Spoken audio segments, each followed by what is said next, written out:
आज माझे पिता आणि माझे नेता, तुम्हा सर्वांचे नेता, लोकनेते गोपीनाथ मुंडे साहेबांच्या त्यांचीच कर्मभूमी असणाऱ्या लातूर येथे जिल्हा परिषदेच्या प्रांगणात जे शेवटी त्यांनी पंचायत राज मंत्री म्हणून अखेरचा श्वास घेतला, त्याच जिल्हा परिषदेच्या प्रांगणात त्यांच्या पूर्णाकृती पुतळ्याचा आज अनावरण करण्यात आलेला आहे। या अनावरणाच्या कार्यक्रमाला आवर्जून जे उपस्थित आहेत, कदाचित भाग्यामध्ये दुसऱ्या कोणाच्याही हस्ते उद्घाटन नव्हतं, त्यांनीच मुख्यमंत्री म्हणून हे उद्घाटन करावं अशी मुंडे साहेबांची स्वतः इच्छा होती। ते आदरणीय या महाराष्ट्राचे अत्यंत कष्टाळू आणि कर्तृत्ववान मुख्यमंत्री देवेंद्रजी फडणवीस, या जिल्ह्याचे पालकमंत्री आदरणीय शिवेंद्रसिंह राजे भोसले, माझे सहकारी मंत्री ग्रामीण विकास त्यांच्याकडे आहे, मागच्या 5 वर्षाच्या आधी माझ्याकडे होतं, त्यामुळे त्यांच्याकडनंही खूप अपेक्षा आहे ग्रामीण भागाच्या, जयकुमारजी गोरे, ज्यांनी माझ्यापूर्वी भाषण केलं, माझे बंधू माजी कृषी मंत्री धनंजयजी मुंडे, ज्यांनी हा कार्यक्रम आयोजित केला आणि या अनावरणाच्या सोहळ्याला एवढा चांगला भव्य सोहळा आयोजन करण्यामध्ये ज्यांनी अग्रेसर आहेत, ते आमदार रमेश अप्पा कराड, मुंडे साहेबांनी ज्यांना युवा मोर्चाचा अध्यक्ष बनवलं ते देवेंद्रजी नंतर ज्यांना बनवलं ते धनंजय मुंडे, आणि त्यांच्यानंतर ज्यांना बनवलं ते संभाजी पाटील निलंगेकर, तेही मंचावर उपस्थित आहेत, त्यांनी पालकमंत्री म्हणून काम केलं। आमच्या ते आमदार झाले 2दा याचा आनंद आहे, पण आमचं फार वट होती ते असताना मुख्यमंत्री कार्यालयात। अभिमन्यू पवार आता आमदार आहेत, 2दा आनंद आहे।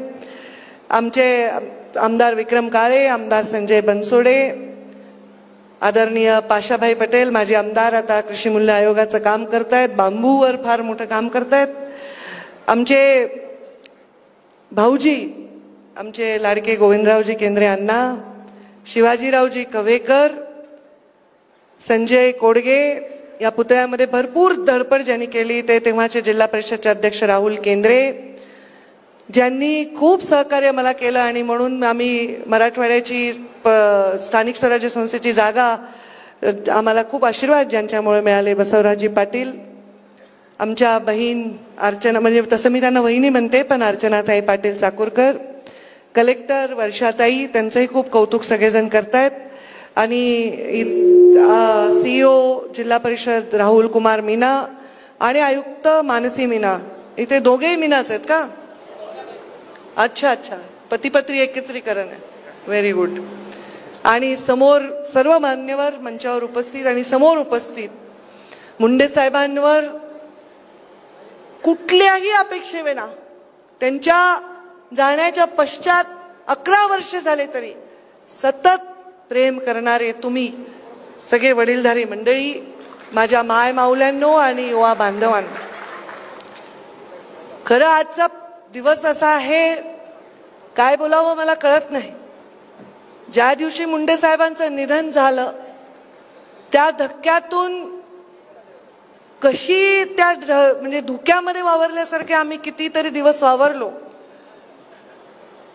मी जेव्हा हॉस्पिटलमध्ये गेले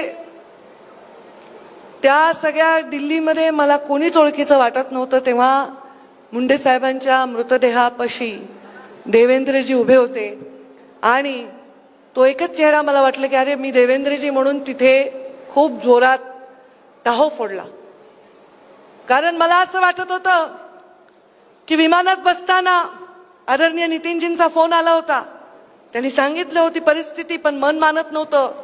मला वाटत होतं एवढ्या लाखो लोकांच्या प्रार्थना माझे बाबा नाकारणार नाहीत, ते मास लीडर आहेत, ते लोकांची कधीच नाही म्हणत नाहीत, ते लोकांची याचना कधीच नाकारणार नाहीत, मी दवाखान्यात जाईपर्यंत मुंडे साहेब चमत्कारिक दृष्ट्या ते ट्राय करत होते ना, त्यांना रिवाईव्ह करायचं, ते जीवित असतील अशी अपेक्षा, भाबडी अपेक्षा होती. त्यांचा मृत्यू स्वीकारण्यासाठी खूप खूप खूप दिवस लागले. त्यांची डॉक्युमेंटरी बनवली तेव्हा कळत नव्हतं की काय ओळी मुंडे साहेबांसाठी बोलाव्या. एक आह भरी होगी हमने न सुनी होगी, एक आह भरी होगी हमने न सुनी होगी, जाते जाते तुमने आवाज तो दी होगी. हर वक्त यही है गम, उस वक्त कहाँ थे हम, कहाँ तुम चले गए. मुंडे साहेबांनी जीवनात काय कमवलं मला माहित नाही, कारण मी त्यांची वारस आहे. वारस तुम्ही सर्वच आहात. मंचावरचे देवेंद्रजी आहेत, मंचावरचे सगळे लोक आहेत. पण जेव्हा लोकसभेची 2014ची निवडणूक झाली तेव्हा एका सभेत साहेबांनी सांगितलं, पंकजा धन्यवाद. छोटीशा पंकजाचा ऊर भरून आला. का धन्यवाद म्हणले? म्हणले डझनभर आमदार मला पाडायला बसले होते, माझी एकच लेक 12 आमदारांना भारी पडली आणि माझा वारसा मी निवडला. जिवंतपणी त्यांनी मला वारस घोषित केलेला आहे. आणि हे वारस जमीन जायदाद पद प्रतिष्ठा याच्याही पलीकडचं आहे. मी गेल्या 5 वर्षात कुठल्याही पदावर नव्हते तेव्हा अनुभवलेला आहे. माझे वडील हे माझे गुरु होते. त्यांनी मला काय करायचंय कधीच शिकवलं नाही, पण काय नाही करायचंय हे जरूर शिकवलं होतं.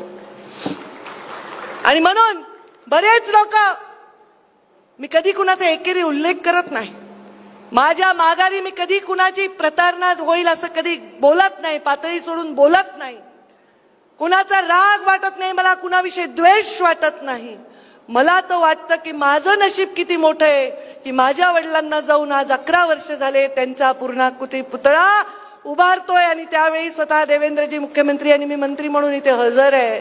काय मागू देवाला, झोळी कमी पडेल इतकं प्रेम लोकांनी दिलं. लोकांचं प्रेम तेव्हा कळतं जेव्हा माणूस काही नसतो. आणि मुंडे साहेब मंत्रिपदाची शपथ घेण्यास ती आयुष्यातल्या सगळ्यात संघर्षमय जीवनात होते तेव्हा मुंडे साहेबांना लोकांनीच प्रेम दिलं. मुंडे साहेबांच्या जाण्यानंतर एका मुसलमान माणसाला हार्ट अटॅक आला बातमी ऐकून आणि तो जागच्या जागी दगावला. हे प्रेम आहे. असंख्य तरुण आत्महत्या करत होते, वेडे झाले होते. मुंडे साहेबांच्या चितेत आम्हाला ढकलून द्यायची लोकांची तयारी होती, एवढा आक्रोश त्यांच्या डोळ्यामध्ये होता. त्या सगळ्या संपत्तीपुढे, या प्रेमापुढे कोणती पद प्रतिष्ठा, कोणतंही वैभव हे माझ्यासाठी मोठं नाही. माझ्या तोंडातून, माझ्या वडिलांनी त्यांच्या तोंडातून सांगितलंय माझा वारसा आहे, केवढी मोठी जबाबदारी आहे. या सुईच्या टोका एवढी जरी जर त्याला धक्का लागला तर मला खूप वाईट वाटेल. आणि म्हणून मी माझ्या जीवनामध्ये प्रत्येक क्षण स्वर्गातल्या माझ्या बापाची मान कशी वाईल होईल, टाईट होईल असंच वागायचा प्रयत्न कर. त्यांनी सांगितलं कुणी तुकड्या पेकलेले कधी घ्यायचे नाही, स्वाभिमान गहाण टाकायचा नाही. या महाराष्ट्रातल्या दीन दलित पीडित लोकांना स्वाभिमान देण्यासाठी मुंडे साहेबांनी आपलं आयुष्य वेचलं. त्यांच्या जीवनात काय होतं, संघर्ष तोच करू शकतो ज्याचा पाठीचा कणा ताट आहे आणि ज्याच्यामध्ये स्वाभिमान आहे. आणि हा स्वाभिमान मुंडे साहेबांनी आमच्या रगारगात भरला. आणि दुसरं मला शिकवलं मुंडे साहेबांनी ते म्हणजे क्षमा करणं. मला बऱ्याच वेळा माझे कार्यकर्ते म्हणतात त्यांनी असं केलं तसं केलं, मी म्हणलं नाही. मुंडे साहेब म्हणायचे या जगामध्ये कोणताही माणूस बिनकामाचा नसतो आणि कधी गणित बेरजेचंच करायचं असतं. मला वाटतं हे जर कुणी तंतोतंत पाळलं असेल तर देवेंद्रजींनी पाळलेलं आहे. आणि म्हणून या मंचावर आज कोणालाही कमी लेखायचं नाही, कोणालाही मायनस करायचं नाही, बेरजेचं राजकारण करायचं आहे. आणि त्याच्यावर सत्ता येते ना, नुसत्या भावनांवर सत्ता येऊ शकत नाही. सत्ता येण्यासाठी पूर्णपणे प्लॅनिंग करावं लागतं. छत्रपती शिवाजी महाराजांनी आयुष्यामध्ये अनेक युद्ध केले आणि अनेक तहही केले जनतेच्या हितासाठी. जनतेला कुठेही नख लागू नये याच्यासाठी तहही करावं लागतात आणि युद्धही करावं लागतं, यश हे मिळवावं लागतं. हे माझ्या बाबांनी मला सांगितलं. मला दुर्दैवाने बऱ्याच वेळा अपयशाचा सामना करावा लागला, कारण वारशामध्ये संघर्षही आलाय, कारस्थानही आले, कट कारस्थाने आलेत, पण कधी मुंडे साहेबांनी सांगितलं कोणाही विषयी एवढं सुद्धा मनामध्ये विष बाळगायचं नाही. ते आपल्या सिस्टीम मध्ये ते विष येतं, आपल्या शरीरात येतं आणि त्यामुळे प्रत्येक व्यक्तीला जवळ करायचं, आलिंगन देऊन त्याला प्रेमाने जवळ करायचं. मुंडे साहेबांचं जे संस्कार होते त्या संस्कारात वागण्याचा प्रयत्न करते. बऱ्याच वेळा काही लोकांचे वैयक्तिक गोष्टी असतात देवेंद्रजी, आपल्याला तर खूप अनुभव येत असेल. त्याचं एखादं काम राहिलं, त्याचा एखादा इगो हर्ट झाला, ते म्हणतात मुंडे साहेबांसारखं ताईची कार्यपद्धती नाही. मी म्हणते हो, माझी कार्यपद्धती मुंडे साहेबांसारखी नाही. माझी कार्यपद्धती मुंडे साहेबांना जशी पाहिजे तशी आहे. कारण मुंडे साहेब मला नेहमी म्हणायचे हे वाक्य, आज श्रावण सोमवार आहे, वैद्यनाथाचं दर्शन घेऊन आले, उपवास आहे मला आणि माझ्या पित्याचं गोपीनाथाचा पुतळ्याचं अनावरण करता आलं आणि बाजूलाच एक पुतळा अजून होता, स्वर्गीय विलासराव देशमुख साहेबांचा पुतळा. कारण एक प्रांजळ आणि सोज्वळ राजकारणाचं मूर्तिमंत उदाहरण कोणी उभं केलं असेल त्या दोन जोडीने केलं. एक मैत्री केली, पण कधी पक्षाची कधी कुठली प्रतारणा केली नाही. एकमेकांची मैत्री लढले, विरोधातही लढले पक्षाच्या, पण पक्षाचे आपापले नेते बनून लढले. त्यांच्या पुतळ्याचं अनावरण मी पालकमंत्री असताना माझ्या हस्ते झालं, तो क्षण आठवला. आणि म्हणून एवढाच मी या निमित्ताने सांगेन, मुंडे साहेबांनी मला सांगितलं, 1000 वेळा सांगितलं, तुला गोपीनाथ मुंडे व्हायचंय पण सुधारित आवृत्ती व्हायचंय. त्यामुळे मला जसं वाटतं तसं तू काम कर. कारण बऱ्याच वेळा मला जसं वाटतं तसं मला करता येत नाही, ते तू कर. आणि म्हणून तत्वांशी प्रतारणा न करता, सामान्य माणसाच्या हिताची प्रतारणा न करता, कधी स्वाभिमान गहाण न टाकता राजकारण करण्याचं वचन मी माझ्या मृत होण्याच्या आधी माझ्या पित्याला दिलंय. त्या वचनावर मी शेवटच्या क्षणापर्यंत काम करत राहीन, हे वचन आज तुम्हाला देते. रमेश अप्पा, तुम्ही रेणापूरचे आमदार झाला, तो मोठं भाग्य आहे. कारण मला तर परळीचं व्हावं लागलं.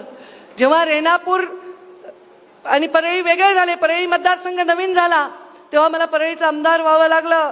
2 वेळा मी परळीचे आमदार झाले, पण रेणापूरच्या लोकांनी जे प्रेम दिलं ते मी कधी कधी कधीही विसरू शकणार नाही.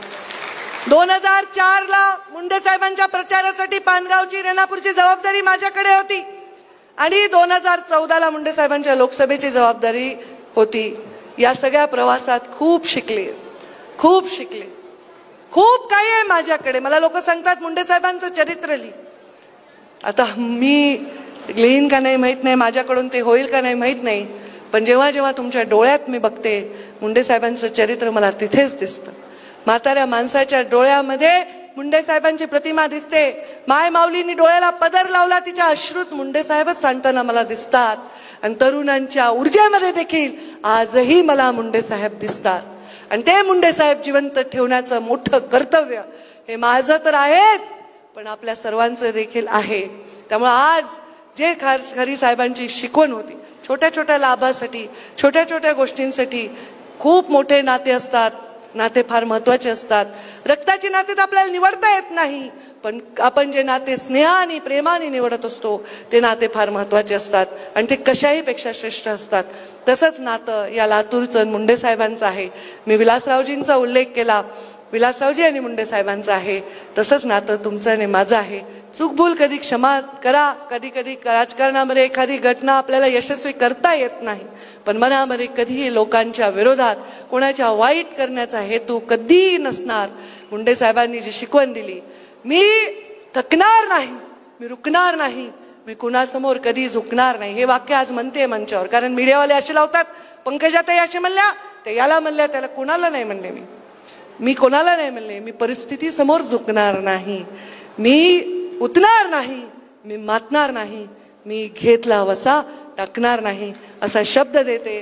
खातं माझ्याकडे आहे पर्यावरण आणि पशुसंवर्धन, दोघांनाही बोलता येत नाही, व्यक्त होता येत नाही. एवढी मोठी जबाबदारी प्रधानमंत्री नरेंद्र मोदी आणि आमचे देवेंद्रजी यांनी मला दिलेली आहे. आणि प्रत्येक वेळी आता कृषीचा दर्जा आपण पशुसंवर्धनाला दिला, टाळ्या वाजून देवेंद्रजी फडणवीस यांचे आपण आभार माना. अजितदादांनी आणि देवेंद्रजींनी खूप एक मला सहकार्य त्याच्यामध्ये केलं.